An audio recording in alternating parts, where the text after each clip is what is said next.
The salon on Marion Road was alive with energy that morning. Women filled the room, chatting over the rhythmic buzz of clippers and the clink of combs against glass jars. Afro beats thumped softly in the background, while the sweet scent of coconut oil mixed with the tang of freshly applied relaxers. Mary, with her radiant smile and skillful hands, was the star of the show. At just 25, she had built Crown and Glory into one of the most sought-after salons in Calabar, a hub where women gathered not only for beauty treatments, but also for stories, laughter, and connection. But beneath the vibrant chaos of her salon and the bright orange walls draped with traditional Effic fabrics, Mary carried a silent storm. She had everything, beauty, success, and respect, but she was desperate for love, and that desperation had led her into a dangerous game with a man who would soon shatter her world. Basset walked into her salon one humid afternoon, tall and confident, with the kind of charm that turned heads wherever he went. His deep, smooth voice cut through the chatter, and when his eyes met Mary's, she felt something stir inside her, a mix of excitement and danger. He was older, perhaps in his early 30s, with a smile that could melt stone. "I hear you're the best in town," he said, his voice like honey. Mary grinned, brushing a stray curl from her face. "Let me prove it." Bassie became a regular, stopping by for haircuts even when his hair barely needed trimming. Their conversations grew longer, spilling into late-night phone calls and quiet dinners at Calabar's finest restaurants. Mary, who had spent so much of her life focused on her business, felt like she had finally found her missing piece. But love wasn't always what it seemed. One evening, over a candlelit dinner by the Cross River, Bassie leaned in closer than usual, his tone serious. "Mary," he began, his eyes searching hers, "I need to tell you something about myself." Her heart raced. "What is it?" He hesitated, then said, "I have a very high sex drive. It's more than most women can handle."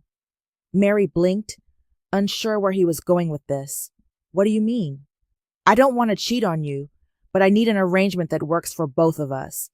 If you really love me, you'll let me sleep with other women, your friends even, just to satisfy my needs, but my heart will always belong to you." Her world tilted.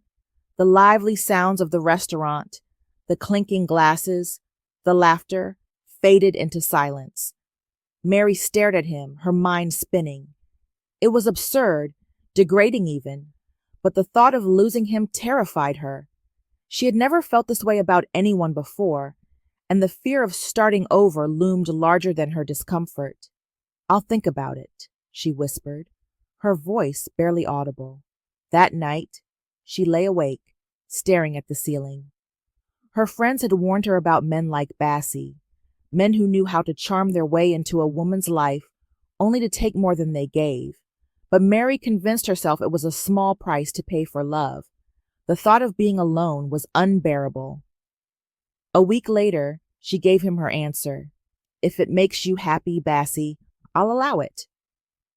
The words tasted bitter, but Bassie's smile made it seem worth it.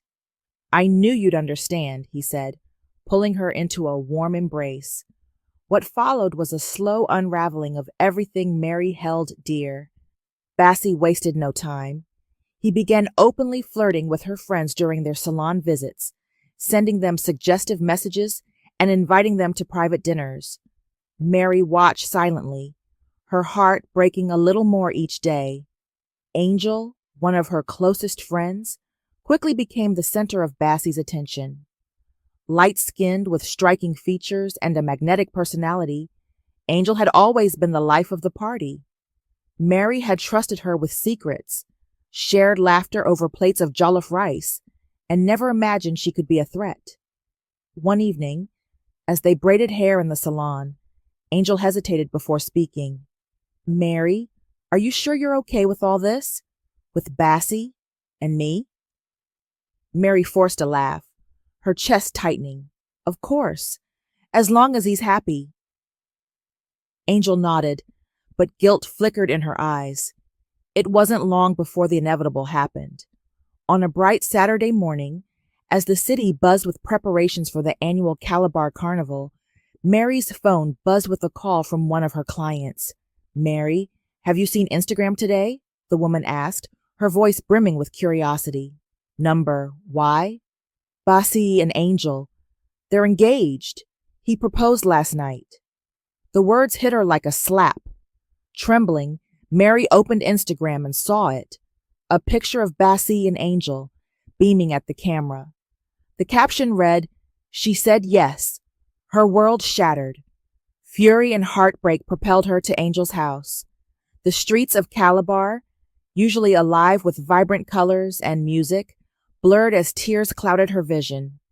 When Angel opened the door, she looked both guilty and unapologetic. "How could you?" Mary screamed, her voice breaking. "I trusted you. I gave everything for him, and you—" Angel cut her off, her tone cold.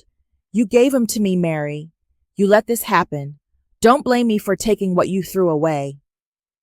Mary stumbled back, the weight of Angel's words sinking in.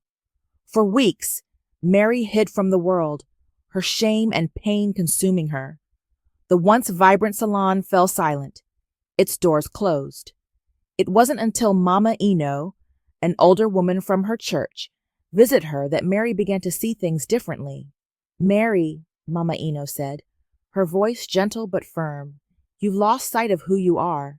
No man is worth your dignity. You gave too much of yourself to someone who didn't deserve it. But this is not the end for you. You're stronger than this." Slowly, Mary began to rebuild her life. She reopened her salon, pouring her energy into creating a space where women could feel empowered and valued. The bright orange walls became a symbol of her resilience, the traditional fabrics a nod to her renewed pride in her culture and identity. Months later, as the Calabar Carnival filled the streets with music and color, Mary stood at her salon window, watching the parade. The vibrant drums and dancers seemed to mirror the beat of her own heart, a heart that, though bruised, was stronger than ever. She had learned the hardest lesson of her life. Love should never require you to lose yourself. As the sun set over the city, Mary smiled. She hadn't found love again, but she had found something far more important, herself.